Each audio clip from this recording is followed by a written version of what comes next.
DNA मित्रों, बाबर के कट्टरपंथी उन्माद को आगे बढ़ाकर हुमायूं कबीर 21वीं सदी के मीर बाकी बनना चाहते हैं, तो दूसरी तरफ जम्मू कश्मीर के मुख्यमंत्री उमर अब्दुल्ला कट्टरपंथियों को खुश करने के लिए एक बड़ा कदम उठाने की तैयारी में है। इस बड़े कदम को लेकर सवाल ये उठाए जा रहे हैं, क्या अब्दुल्ला कश्मीर के राष्ट्रवादी मुसलमानों का आरक्षण खत्म करने जा रहे हैं?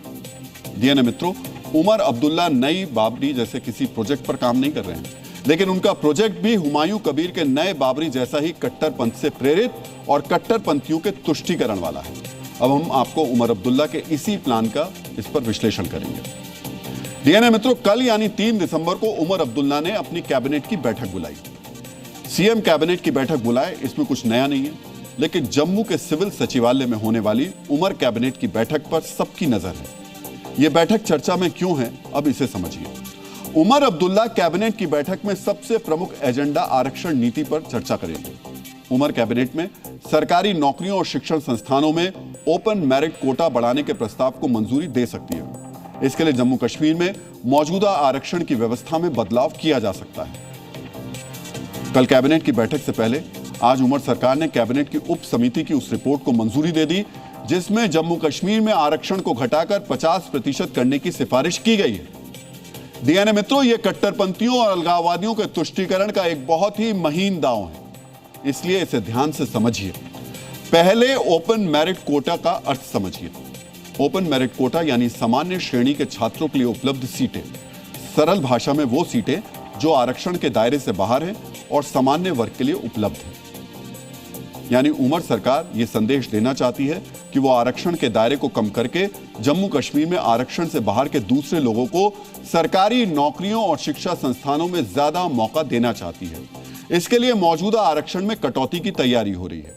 आम लोगों को ज्यादा मौका देने के नाम पर कैसे उमर अब्दुल्ला सरकारी नौकरियों और शिक्षण संस्थानों के दरवाजे कट्टरपंथियों के लिए खोल रहे हैं, हम आपको विस्तार से बताएंगे। लेकिन पहले आपको जम्मू कश्मीर में आरक्षण की मौजूदा व्यवस्था की जानकारी दे देते हैं। फिलहाल जम्मू कश्मीर में गुज्जर बकरवाल समुदाय को अनुसूचित जनजाति के कोटे में 10%, पहाड़ी जनजाति को अनुसूचित जनजाति के कोटे में 10%, ओबीसी को 8%, अनुसूचित जाति को 8%, आर्थिक रूप से कमजोर लोगों को 10%, राज्य के पिछड़े इलाके में रहने वाले लोगों को 10% वास्तविक नियंत्रण रेखा और अंतर्राष्ट्रीय सीमा के पास रहने वालों को 4% और एक्स सर्विसमैन और दिव्यांगों को 10% आरक्षण मिलता है। ये पूरी व्यवस्था है। यानी जम्मू कश्मीर में फिलहाल 70% आरक्षण है। डीएनए मित्रों, जम्मू कश्मीर के सरकारी सिस्टम में कट्टरपंथियों की घुसपैठ से हम सभी परिचित हैं।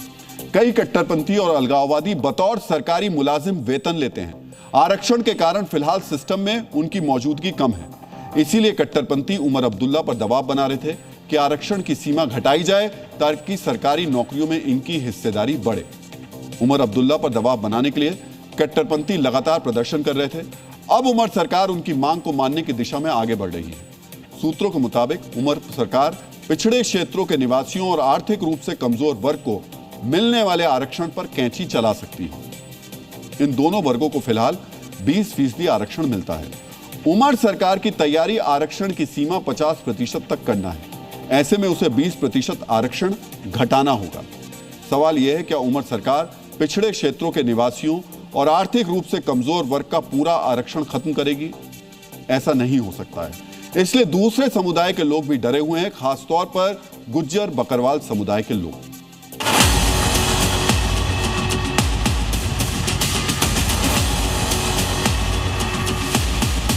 एसटी तो दी है, मगर इसमें बाकी पहाड़ी लोगों को और लोगों को इसमें घुसा दिया तो हमारी वहाँ कहाँ, हमारे को क्या रह गया, वहाँ कुछ नहीं रह गया। जी, तो अगर आपको लगता है आपकी रिजर्वेशन कब होगी उनके? कम होगी, बहुत कम होगी। जी, तो आपको खतरा लग रहा है? खतरा है जी। किस किस्म का खतरा? मतलब हमारे बच्चे नौकरी नहीं लगेंगे, कुछ नहीं, हम वैसे भी पीछे ही हैं, तो बाद में और पीछे हो जाएंगे। रिजर्वेशन और कम होगी तो आपको खतरा लग रहा है? खतरा ना तो फिर क्या, हमको खतरा ही क्या, हम कहाँ से बचेंगे फिर? डर लग रहा है? डर क्या नहीं है, डर वो मुश्किल होगी थी। उसमें घाटा है। मुनासिब तरीका हो वही करना चाहिए। गरीबों के ऊपर हाथ रखना है, कोई इमदाद करना है, किसी को कुछ करना है तो ऐसे थोड़ा गला काट देना है। डीएनए मित्रों, गुज्जर बकरवाल समुदाय का डर और गुस्सा परेशान करने वाला है। क्यों, इसे समझने के लिए हमें इतिहास के पन्नों को पलटना होगा। गुज्जर बकरवाल समुदाय की पहचान राष्ट्रवादी मुसलमान के तौर पर होती है, क्योंकि 1947 में गुज्जर बकरवाल समुदाय ने ही पाकिस्तानी कबायलियों के हमले की जानकारी दी थी। 1965 में बकरवाल समुदाय के मोहम्मद दीन जागीर ने पाकिस्तानी सेना की संदिग्ध गतिविधियों की जानकारी दी थी। 1966 में पद्मश्री से सम्मानित किया गया उनको। 1971 के युद्ध में भी इस समुदाय ने एलओसी पर घुसपैठ और दूसरी खुफिया जानकारी सुरक्षा बलों को दी थी। 1999 में द्रास क्षेत्र में पाकिस्तानी सैनिकों की घुसपैठ की जानकारी भी गुज्जर बकरवाल समुदाय ने ही सेना को दी थी।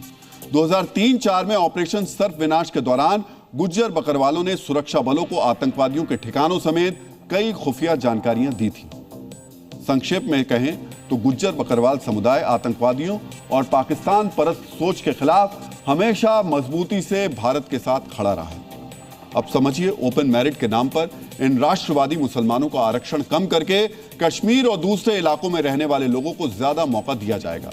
सुनने में बेशक कुछ लोगों को यह अच्छा लग सकता है, लेकिन यह बड़ा खतरा है, क्योंकि गुज्जर बकरवाल और दूसरे पिछड़े इलाकों में रहने वाले लोगों की आतंकी गतिविधियों में हिस्सेदारी नगण्य है, जीरो है, जबकि कश्मीर और आसपास के दूसरे इलाके कट्टरपंथियों के गढ़ रहे हैं।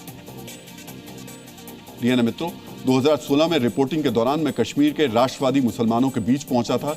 ये वो लोग थे जिनके दिल में हिंदुस्तान बसता है।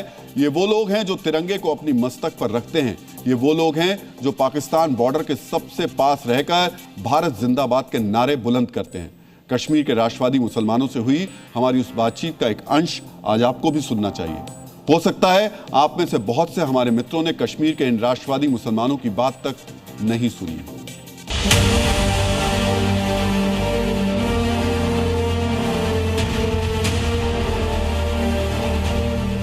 मेरे इस तरफ पाकिस्तान की दुर्मट चेक पोस्ट है और दूसरी तरफ लौसर चेक पोस्ट है और बीच में हम लोग खड़े हुए हैं। ये भारत का आखिरी गांव है। मेरे साथ कश्मीरी नौजवान मौजूद हैं। वो कश्मीरी नौजवान जो कि क्या कहना चाहते हैं, इन्हीं से पूछ लेते हैं। क्या आपके दिमाग में, वो कहते हैं आज़ादी आज़ादी की बात करते हैं, क्या आपके दिमाग में वो है, या फिर आप हिंदुस्तान आपके लिए वही है जो मेरे लिए है? जी, हमारे लिए भी वही है जो आपके लिए है हिंदुस्तान। हम बस हिंदुस्तान की वो हमारा मुल्क हिंदुस्तान ही है।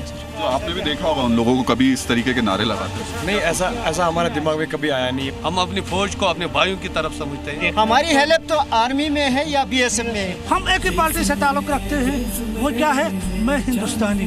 बाप दादा ने हिंदुस्तान जिंदाबाद बोला है, हम भी मरने तब दम तक यही बोलेंगे हिंदुस्तान जिंदाबाद। पाकिस्तान को इन सबको बता दो, मैदान में आओ, फिर भी इंडिया का मुझे जो आज़ादी एक दफ़ा जो मिली हिंदुस्तान में, जो मुझे एक दफ़ा आज़ादी मिली, मैं उसी पर तुला हुआ हूँ। मेरी 63 साल उम्र हो गई। भारत के बारे में क्या सोचते हैं, पहले तो ये बताइए। अपने देश के बारे में क्या सोचते हैं? हमारा भारत अच्छा है। हमारा भारत तरक्की करना